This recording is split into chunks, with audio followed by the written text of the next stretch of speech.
Hi friends, welcome to my channel.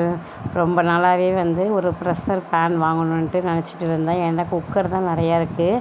குக்கருக்கும் pressure பேனுக்கும் என்ன வித்தியாசம்னா, ரைஸ்லாம் இந்த வெரைட்டி ரைஸ்லாம் வச்சோம்னா கொஞ்சம் குழஞ்சி போகாமல் நல்லாயிருக்கும். பிரியாணிலாம் வச்சாலும் கொஞ்சம் நல்லா சாதம் உதிரியாக பளபளன்னு இருக்கும். என்கிட்ட already 3 litre cooker, 5 litre cooker இது எல்லாமே இருக்குது. குக்கர் நிறையா இருக்குது. இருந்தாலும் பசங்களுக்கு ஒரு வெரைட்டி ரைஸ், ஒரு பிரியாணிலாம் செய்கிறதுக்கு இந்த ப்ரெஷர் பேன் நல்லாயிருக்கும்னு நினச்சிட்டு இருந்தேன். பக்கத்தில் உள்ள லோக்கல் ஷாப் போனோம், அங்கே இருந்தது. ஆனால் கம்பெனி ஒரு நியூ கம்பெனி தான் இது. இருந்தாலுமே பரவாயில்ல, இந்த கம்பெனி நல்லா இருந்துச்சு. சரின்னு சொல்லிட்டு விலையும் ரீசனபிளாக இருந்தது அப்படின்னு சொல்லிட்டு உடனே வாங்கிட்டு வந்துட்டோம். வாங்கிட்டு வந்த உடனே பசங்க அதை அன்பாக்சிங் பண்ணி பார்க்கணுன்னு சொல்லிட்டு 2 பசங்களும் எடுத்து பார்த்துட்டு இருந்தாங்க.